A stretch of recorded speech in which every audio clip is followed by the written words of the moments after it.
You probably noticed how the best players in the world seem to have that effortless rhythm and timing. But what if I told you you already have these movements in you too?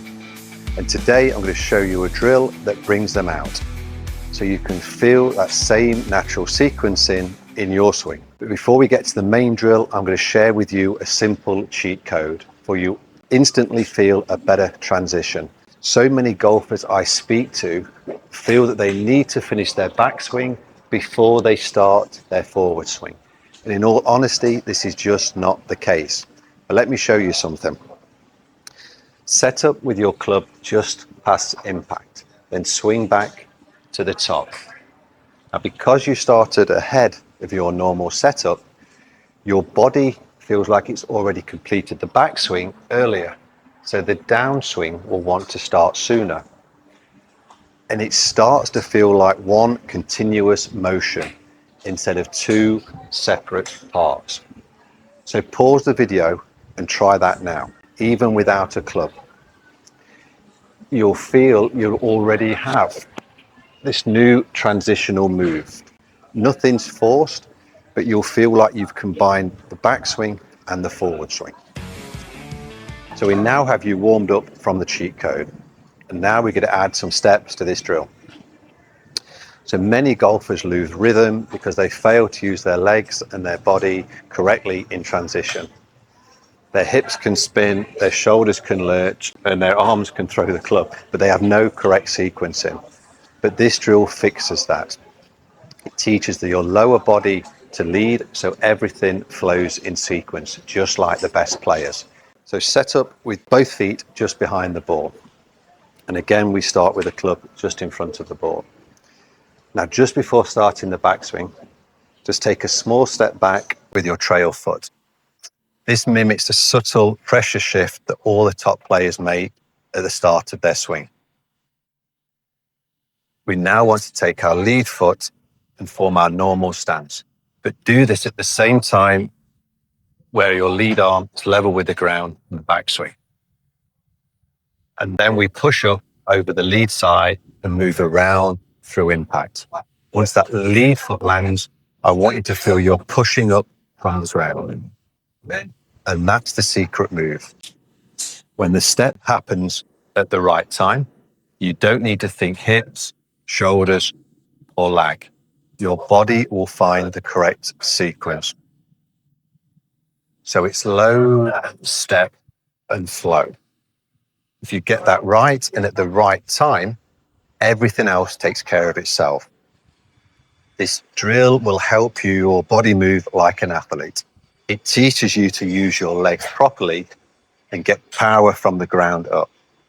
And if you feel like your swing has no rhythm or you're all arms and shoulders, this drill is for you. Do this drill and you'll start hitting the ball so much better. And that's why I love this drill. It gives you rhythm, it gives you sequencing, and it gives you power. So it's load, step, and flow. It's load, step, and flow. So let's break these key points down again. The first step with a trail foot is the load. And that subtle pressure shift we see in all top golfers. And as your lead arm gets parallel to the ground, it's time to step. And as that lead foot lands, we don't just step, we feel yourself pushing up through the ground. That push creates a chain reaction that you see in every powerful swing. So instead of flowing from the ground up, most golfers flip this order. Their upper body first, their arms are flailing, and their lower body gets stuck. It looks busy, but it's not strong. But with the step, you're building power from the ground up. And watch, this wrist angle actually decreases for a moment. And that's what all great players do. This is another benefit of the drill. It creates a correct sequencing, which in turn starts to create better lag without you having to think about it. So here's how to practice this effectively. And remember, golfers don't want to have a backswing and then a forward swing. We want to combine these two movements into one effortless motion. So we can start simple with slow practice swings just with the step in motion. Once the timing feels natural, we can place a ball down.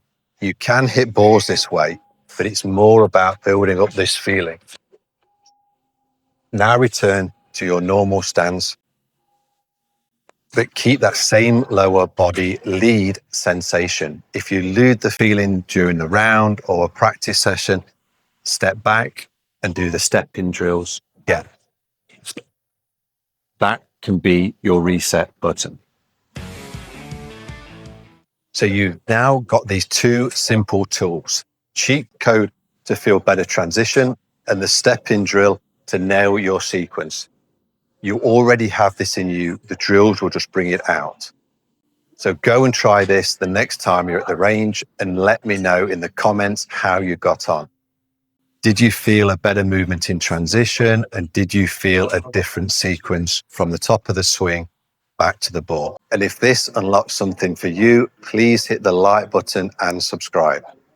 And for a full practice plan from today's video, plus the chance to get a free swing analysis, click the link below and join our community 360. So thank you for watching. It's very much appreciated. And until next time, go and have a great golfing week.